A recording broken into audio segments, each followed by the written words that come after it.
मोदी जी तो अभी कह रहे थे कि मैं भी इंसान हूँ तो गलती तो मुझसे भी हो सकती है, क्या कहना है इसमें? कुछ नहीं, वो सिर्फ मीडिया को बहकाने के लिए बातें कर जाते हैं। वो अपने भगवान कभी वो इंसान हो जाते हैं, कभी भगवान हो जाते हैं, कभी बायोलॉजिकल हो जाते हैं, कभी नॉन बायोलॉजिकल हो जाते हैं, कभी वो पठान का बच्चा हो जाते हैं, कभी वो तेली का बच्चा हो जाते हैं, कभी वो क्रिश्चियन हो जाते हैं, कभी वो यहूदी हो जाते हैं, कभी वो पसमानदा मुसलमान हो जाते हैं, कभी वो ओबीसी हो जाते हैं। उनकी तो बात की बात क्या बात करी जाए।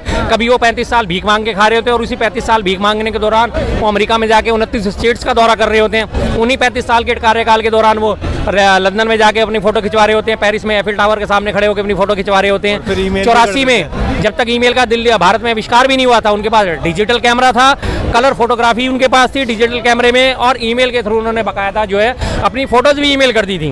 वो उनके पास गैजेट ऐसे ऐसे मौजूद थे जो लंदन में कभी किसी के पास कोई गैजेट नहीं आया, और वो गैजेट उनके पास मौजूद था। 1971 में वो बांग्लादेश के युद्ध में भी हिस्सा ले रहे थे, जब भारत पाकिस्तान का युद्ध हो रहा था बांग्लादेश को कराने के लिए। और 1984 में वो अपने बचपने में कलकत्ता में जाके मेट्रो रेल का मजे भी ले रहे थे। 1984 में जब वो 34 साल के थे तब उनका बचपना चल रहा था, सीधी सी बात है। और 1971 में वो भारत बांग्लादेश के युद्ध में हिस्सा भी ले रहे थे जब वो 21 साल के थे, और 14 साल की उम्र में उन्होंने घर छोड़ दिया था। कौन सी बात पे यकीन करें उनकी, कौन सी बात पे यकीन करें? कोई एक बात तो ऐसी हो जो यकीन करने लायक हो। कोई भी बात, जितनी उनकी बातों पे गौर करते हैं, कोई भी एक बात ऐसी नजर नहीं आती कि जिस बात पे हम उनकी यकीन कर लें। वो मजे लेते हैं, ढीठपना दिखाते हैं, मजे लेते हैं आराम से बैठे हुए, तो उसके उन्हें कोई लेना देना नहीं है। मैंने कल ही आपको अभी फोटो दिखाई ना, रुपया सर्वकालिक निचले स्तर पर 87 रुपये पहुंचने वाला है। डॉलर के मुकाबले बराबर करने आए थे रुपया 2014 में। रुपया उसी देश का गिरता है, जब रुपया गिरता है तो देश के प्रधानमंत्री की साख गिरती है। आज उन्हें इस चीज़ से कोई मतलब नहीं, आराम से बैठ के अपने लोहड़ी में मजे ले रहे हैं, गाने गा रहे हैं, मौज ले रहे हैं, भंगड़ा डाल रहे हैं। उन्हें क्या लेना देना, हो गया। अब उनका काम जो होना था वो हो गया, आरोप प्रत्यारोप लगा के सत्ता में आ गए। अब जब जिस दिन लगना लगा होता है, जब उनसे कोई सवाल पूछा जाता है, मुझे तो पता ही नहीं ऐसा हो गया, अच्छा मैं पता करूंगा। कौन सा मीडिया चैनल उनसे इंटरव्यू करता है? जो इनसे इंटरव्यू करते हैं वो क्या कहते हैं, साहब आप बटुआ रखते हैं या नहीं रखते, आप आम काट के खाते हैं या चूस के खाते हैं, ये उनसे सवाल पूछे जाते हैं। तो फिर क्या जवाब देंगे वो? वो कह रहे हैं कि भले ही मैंने कोई गलती की हो पर मेरे इरादे हमेशा नेक रहे हैं, कभी इरादे गलत नहीं रहे होंगे। इरादे बिल्कुल नेक है जी, इरादे बिल्कुल नेक है। भारत में 2014 में सिर्फ 22 करोड़ लोग गरीबी रेखा से नीचे थे, जिन्हें गरीबी रेखा से नीचे माना जाता था। उनके इरादे इतने नेक हुए, उन्होंने 22 करोड़ से पहुंचा के सीधे 81 करोड़ पहुंचा दिया। कितने इरादे नेक है। पेट्रोल 2014 में 70 रुपए के आसपास मिला करता था, जिसका उन्होंने वादा करा था मैं 35 रुपए लीटर पेट्रोल करूंगा, और उन्होंने 35 रुपए और बढ़ा दिया। कितने इरादे नेक है। विदेशी कर्ज में हमारा स्थान जो था सिर्फ मात्र 55 लाख करोड़ थे विदेशी कर्ज के मामले में, आज उन्होंने 225 लाख करोड़ से ऊपर पहुंचा दिया। कितना इरादे नेक है। भुखमन इंडेक्स में हमारा स्थान जो है पूरे विश्व में 55वां नंबर हुआ करता था, आज वो हमारा स्थान 111वां पहुंच गया। कितने इरादे नेक है। पासपोर्ट की वैल्यू हमारे जो है 2014 में 58 और 60 के बीच में हुआ करती थी, 58 और 60 में देशों में रैंकिंग आया करती थी, आज वो गिर के 85वें नंबर पे पहुंच गई है। ये हमारे पासपोर्ट की रैंकिंग है, 85वें नंबर पे गिर के पहुंच गई है। अफगानिस्तान का पासपोर्ट आज हमसे ऊंचा पहुंच चुका है। हालत ये पैदा कर दी है उन्होंने। कितने बढ़िया काम करा, कितने इरादे नेक है, कितने शानदार इरादे हैं। रे भगवान बचाए ऐसे इरादों से और ऐसे नेक इरादों से। कि रुपया जो है अब डॉलर के मुकाबले और कमजोर हो गया है, और पहले मोदी जी इसके बारे में काफी बात किया करते थे पर अब नहीं बात करते हुए नजर आते हैं, क्या कहना है? मस्तरा मस्ती में आग लगे बस्ती में। आज ही की एक खबर दिखाता हूँ, अभी 1 मिनट में आपको दिखाता हूँ। आज ये सुबह अखबार में छपी हुई खबर है, देखिए। रुपया सर्वकालिक निचले स्तर पर और मोदी जी आराम से लोहड़ी बना रहे हैं। उन्हें क्या लेना देना, साख तो उसकी देश के रुपया गिरता है तो देश की साख गिरती है, प्रधानमंत्री की साख गिरती है, इनकी साख तो कैसे गिरेगी, विश्वगुरु है तो। 1 सेकंड जरा, मेरे फ़ोन आ रहा है, मोहित अभी कर रहा हूँ 2 मिनट, अभी कर रहा हूँ 2 मिनट में फ़ोन कर रहा हूँ। हाँ जी, तो अब तो ये तो कथित विश्वगुरु बन चुके हैं, तो फिर अब इनकी साख तो सिर्फ भारत से रिलेटेड नहीं है ना, अब तो विश्व में इनकी साख हो चुकी है, तो इसलिए लोग अब इनके ऊपर उंगली नहीं उठाएंगे। भाजपा इनके ऊपर उंगली नहीं उठाएगी, मीडिया सेल इनके ऊपर उंगली नहीं उठाएगा। क्या हुआ साहब, आज 86 रुपये से ऊपर क्रॉस हो गया है, 87 रुपये लगभग पहुँचने वाला है। आज 87 रुपये लगभग पहुँच गया रुपया। कहाँ आया, ये तो डॉलर और रुपये को बराबर करने आए थे।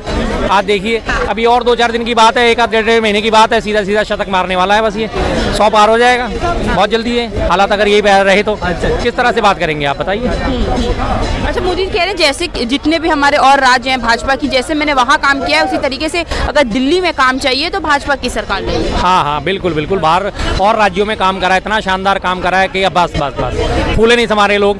इतना शानदार काम करा है। यूपी के पड़ोस की बात करें तो यूपी में हालत देखिए, महिलाओं के खिलाफ अपराध, बलात्कार, हत्याओं में सबसे नंबर 1 टॉप पे यूपी। हिरासत में मौतों में, पुलिस हिरासत में मौतों में टॉप पे नंबर 1 यूपी। उसके बाद गैंगस्टर्स में टॉप में नंबर 1 यूपी। कितना शानदार काम करा है। हरियाणा की बात करें, बेरोजगारी हरियाणा में चरम सीमा पर। पिछले 10 सालों से हरियाणा में बीजेपी की सरकार है और इस बार फिर से आ गई है बीजेपी की सरकार। और उसके बावजूद भी हमारे नायब सिंह सैनी साहब ने कहा था कि जिस दिन मैं शपथ बाद में लूंगा, पहले नौकरियों की नियुक्ति पत्र दूंगा। अब वो नियुक्ति पत्र की जब बंद से बात करी कि मैं शपथ तो ले लूँ, नौकरियों के लिए 5 साल का कैलेंडर भी तैयार है, मैं दे देंगे। और उसके बाद महिलाओं को 2100 रुपये देने की बात करी गई थी, 2100 रुपये हरियाणा में देने की घोषणा करी गई थी। अब उन्होंने कहा अभी तो 5 साल पड़े, 5 साल पूरे होने से पहले मैं 2100 रुपये जरूर दे दूंगा। ये हालत है, ये हालत है यूपी और हमारे इसके हरियाणा की, जो पड़ोसी राज्य हैं। तो बाकी राज्यों में क्या हाल है सब देखते हैं। गुजरात में आपने देखा लगातार पुल ढहे, कितना बढ़िया काम करा उन्होंने। वो तो ड्रोन से क्वालिटी चेक करते थे, उसके बावजूद भी लगातार कितने सारे पुल गिरे। और उसके बाद वहाँ पे जो है मोरबी पुल गिरा था। और उसके बाद जो है गुजरात में राजकोट एयरपोर्ट की जो छत है वो गिरी थी। जबलपुर एयरपोर्ट, वो भी मध्य प्रदेश में भाजपा शासित राज्य है, वहाँ भी छत गिर गई।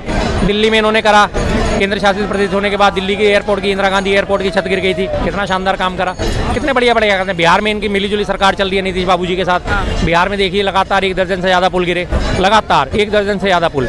बाढ़ में बिहार पूरा बर्बाद हो गया, इन्होंने कभी उस पर बात नहीं करी। क्या है वो तो कहने की क्या, ये जवान कौन पकड़ेगा? जवान पकड़ने का काम मीडिया का है। मीडिया इनकी चरण चुंबकता में लगा रहता है, चाटुकारिता में लगा रहता है। उठाए कौन सवाल? अच्छा, वो कह रहे कि दिल्ली में अगर हमारी सरकार आएगी तो हम सुरक्षा में और शिक्षा में ज़्यादा बेहतर काम करेंगे। सुरक्षा तो अब भी आपके पास है, आपको ये नहीं पता। दिल्ली की जो क्या है सुरक्षा, अभी भी दिल्ली पुलिस जो है एलजी साहब के अधीन आती है। एलजी साहब केंद्र सरकार के हैं, तो सुरक्षा तो देना आपका ही काम है, हमारा काम थोड़ी, दिल्ली सरकार का काम थोड़ी। दिल्ली सरकार को तो आपने इस लायक छोड़ा ही नहीं कभी भी। जब दिल्ली सरकार को सुप्रीम कोर्ट ने कुछ अधिकार दिए थे, वो अधिकार भी आपने अपने अध्यादेश ला के पलट दिए सारे के सारे। तो आपको दिल्ली आप छोड़ी किस बात में रहे हैं? सुरक्षा देने की बात है तो आप कौन रोक रहे हैं आपको सुरक्षा देने से?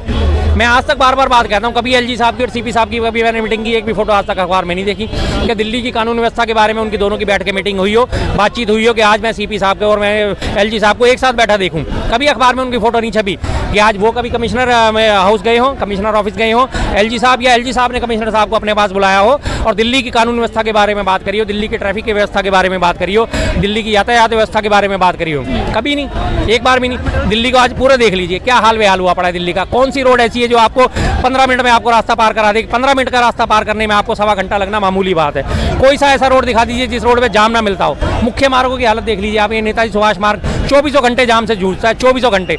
दिल्ली गेट से आप लाल किला चलेंगे ना, पैदल आप 25 मिनट के अंदर आ जाएंगे, लेकिन अगर आप अपने व्हीकल में आ रहे हैं तो आपको कम से कम 1 से 1.25 घंटा लगना है दिल्ली गेट से लाल किला तक आने में, कम से कम 1.25 घंटा। उस बारे में कोई बात नहीं करते। यातायात व्यवस्था भी तो दिल्ली पुलिस के अधीन है, Delhi traffic police Delhi police के अधीन है, लेकिन नहीं, उस पर बात नहीं करेंगे। लेकिन हमारी सरकार बनाओ तब हम ये सब काम करेंगे। जब तक सरकार नहीं है तब तक यातायात व्यवस्था से कोई लेना देना नहीं, दिल्ली की कानून व्यवस्था से कोई लेना नहीं। 1 घंटे लगातार संगम बिहार में गोलियां चली, आपने अपराधियों के ऊपर क्या नकेल कसी भाई साहब, क्या नकेल कसी आपने? अपराधी आते हैं खुलेआम वारदात करके चले जाते हैं। दिल्ली में आए दिन कम से कम मरे से मरे कम से कम 400 से 500 मोबाइल रोज छीना झपटी होते हैं।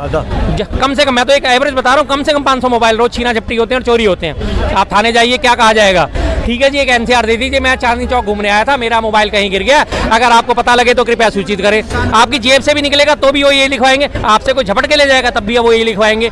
अगर आपकी चेन भी झपटी गई है तो भी आपसे यही लिखवाएंगे। मैं सड़क पे अपना शॉपिंग करने जा रही थी, रास्ते में कहीं मेरी सोने की चेन गिर गई, अगर दिल्ली पुलिस को मिले तो कृपया मुझे सूचित करें। वो आपकी झपटमारी की रिपोर्ट ही नहीं लिखेंगे।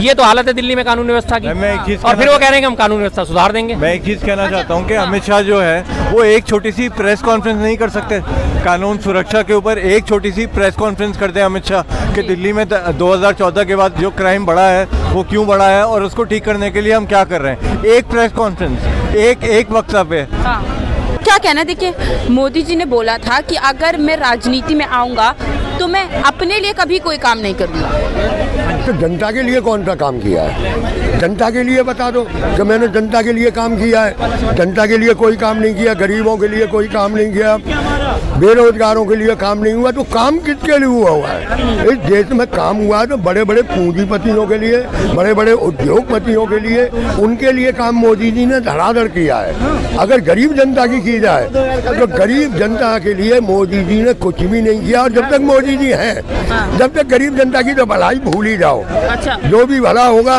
बड़े बड़े उद्योगपतियों का होगा।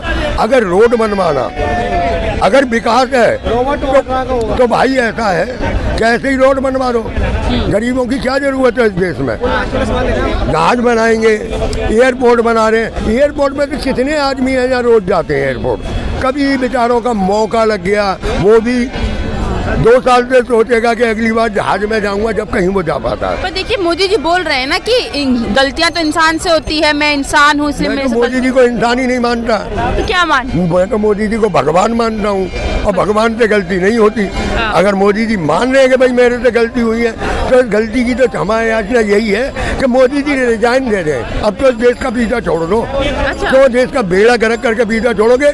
गलती भी मान रहे हो तो रिजाइन दो कि भाई अब मेरे बस की नहीं है। अब मोदी जी के बस की राजनीति नहीं रही है, पता नहीं किस हिसाब से जनता उन्हें चाहती है। देखो जनता जनार्दन है, मोदी जी हमसे, हम मोदी जी से नहीं है। जनता पे इतना हक है कि मोदी जी को कभी भी हटा सकती है, जब तक जनता उन्हें मानती रहेगी, समझती रहेगी, या उन्हें भगवान समझती है, वो अलग बात है।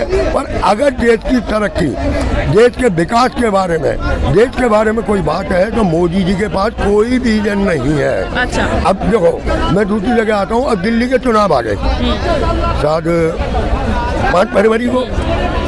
अब देखो दिल्ली में क्या होता है, यही होना है कि दिल्ली के हिंदू खतरे में आएंगे, कहीं ना कहीं एक आध दंगा कराएंगे, इनके नेता गंदे सीधे उल्टे सीधे भाषण देंगे।